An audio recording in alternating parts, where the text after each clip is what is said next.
వర్షాలు మొదలయ్యాయి. సీజనల్ వ్యాధులన్నీ వెంట తీసుకొచ్చేశాయి. ఇంకేముంది, ఆసుపత్రులకు పండగే పండుగ. దండుకున్నోడికి దండుకున్నంత. ప్రస్తుతం డెంగ్యూ ఎక్కువగా ఉండడంతో దాని పేరు చెప్పి పేషెంట్లను మింగేస్తున్నాయి ఆసుపత్రులు. ప్రతి ఏటా వర్షాకాలం వచ్చిందంటే భయం, అపరిశుభ్ర వాతావరణం, దోమల విజృంభణ, కలుషిత నీరు. ముఖ్యంగా ఏజెన్సీ ప్రాంతాల్లో విషజ్వరాలు ముసురుకుంటాయి. తెలుగు రాష్ట్రాల విషయానికొస్తే అల్లూరు జిల్లా, తూర్పుగోదావరి ఏజెన్సీతో పాటు ఇటు తెలంగాణలో భద్రాచలం, ఆదిలాబాద్ ఏజెన్సీల్లోనూ అదే పరిస్థితి కనిపిస్తుంది. కొన్ని ప్రాంతాల్లో సర్కార్ ప్రత్యేక మెడికల్ క్యాంపులు ఏర్పాటు చేస్తుంటే ఆ సౌకర్యం లేని చోట ప్రైవేట్ ఆసుపత్రులే దిక్కవుతున్నాయి. గతంలో మలేరియా, టైఫాయిడ్ ప్రభావం ఎక్కువగా ఉండేది. కానీ ఇప్పుడు డెంగ్యూ ప్రతాపం చూపిస్తోంది. భద్రాచలం మన్యంలో విషజ్వరాలు ఎక్కువగా ఉన్నాయి. దీంతో బాధితులు ప్రైవేట్ ఆసుపత్రులకు క్యూ కడుతున్నారు.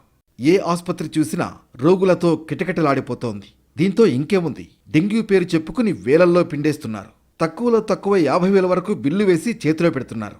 అంతేకాదు, టెస్టుల పేరు చెప్పి పిండుకు తింటున్నారు. దోమ కుడితే డెంగ్యూ వస్తోంది, దాన్ని తగ్గించుకునేందుకు ఆసుపత్రులకు వెళితే మొత్తం గుల్లవుతోందని లబోదిబోమంటున్నారు బాధితులు. మరోవైపు ప్రభుత్వ ఆసుపత్రులపై ఉన్న అపోహలు విడిచిపెట్టాలని వైద్యులు సూచిస్తున్నారు. గవర్నమెంట్ ఆసుపత్రుల్లో ట్రీట్మెంట్ తీసుకోవాలని సూచిస్తున్నారు.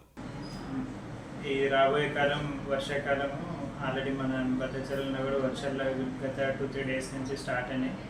సో అది హెల్త్ పరంగా మనకి వర్షాకాలంలో ఎక్కువ వచ్చే వ్యాధులలో ఏమంటే మలేరియా ఒకటి, డెంగ్యూ ఒకటి అండి.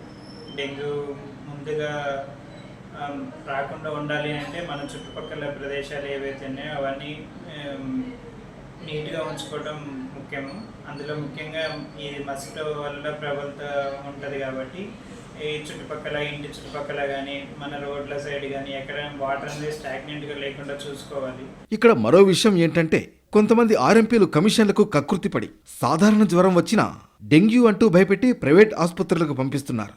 చూశారుగా, బీ కేర్ఫుల్.